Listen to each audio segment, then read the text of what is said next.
que essas imagens têm em comum? Enquanto os cavalos podem simbolizar profecias bíblicas, as tragédias que eles representam acontecem na vida real. Mas qual é o significado dos 4 cavaleiros no livro do Apocalipse? Cada um tem uma cor e as cores representam acontecimentos que vão assolar o planeta. Segundo a profecia do Apocalipse, o branco é o enganador, que manipula os povos com a falsa paz, representa o anticristo. O vermelho tira a paz da terra com as guerras. O preto, fome, miséria, pestes. E o amarelo, a morte de 1/4 da humanidade. O primeiro ponto que a gente precisa considerar em relação a esses 4 cavalos e os cavaleiros, né, é que o Apocalipse todo é dado em linguagem simbólica.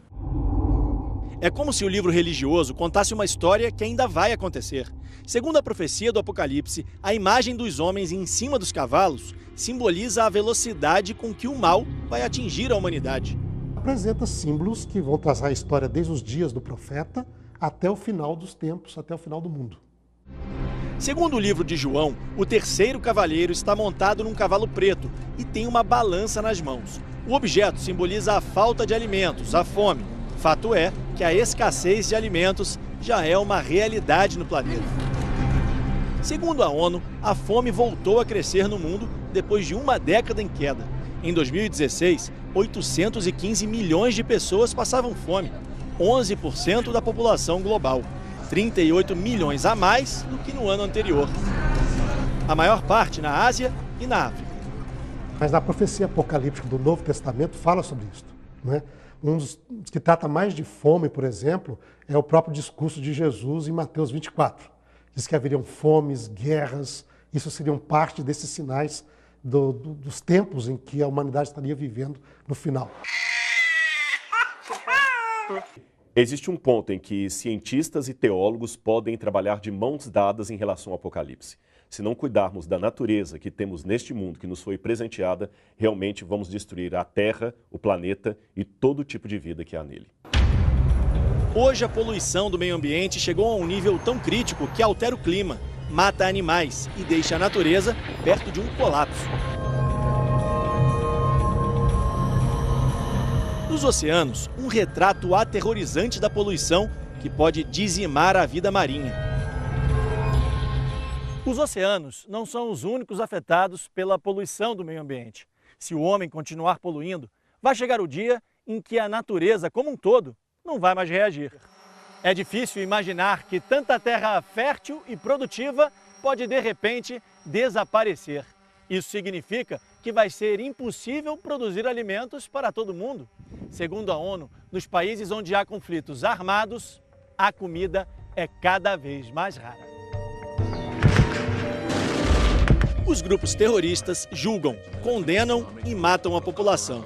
A violência impede a entrada e saída de alimentos nas cidades ocupadas, atrapalha o comércio e afeta a economia local.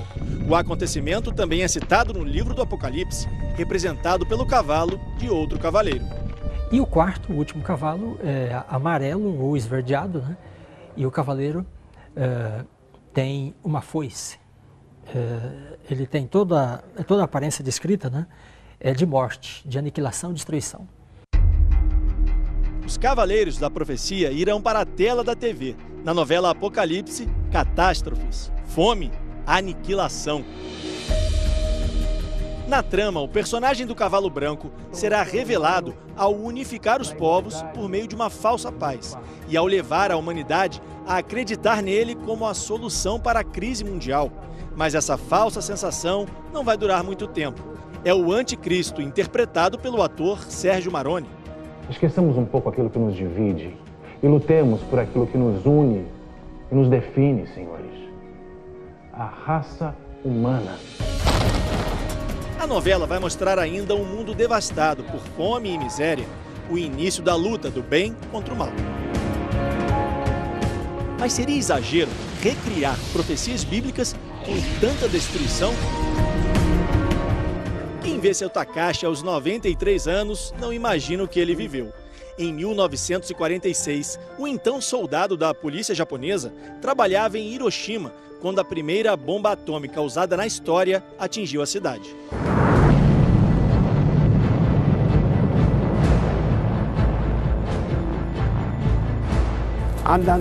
Eu estava andando na rua, de repente aconteceu. Bam! Eu fui jogado para 10 metros à frente. Me levantei e vi todas as casas destruídas. Uma velhinha gritou: "Soldado, por favor, vem aqui." Tinha crianças também, mães e todas as casas quebradas. Foi assim que aconteceu e ficou 2 dias. Pensei que era o fim do mundo. Todas as pessoas feridas. Soldado, soldado gritavam. E a pele se descolava do corpo delas. 73 anos depois, ainda não esqueci o cheiro que eu sentia das pessoas mortas. Nunca esqueci. Esse cheiro de cidade inteira, morto de pessoas, esse nunca esqueci. Lembranças de um mundo hostil, tirania, intolerância, dor e fome. Ficção ou realidade? Muitos acreditam que estamos mais perto das profecias do que distante delas. Nós buscamos paz, nós desejamos paz. Mas a humanidade, por várias razões, vai estar caminhando mais para a guerra do que para a paz. Mais para desastres naturais até, mais para fomes do que para um mundo ideal, um mundo pacífico. Eu acho que o mundo está num momento muito dividido, um momento onde determinados valores se perderam, a gente está criando uma nova forma de ser. Nós estamos vivendo uma transformação. O mundo está se transformando. Exatamente por onde nós vamos, nós não sabemos, mas nós estamos indo.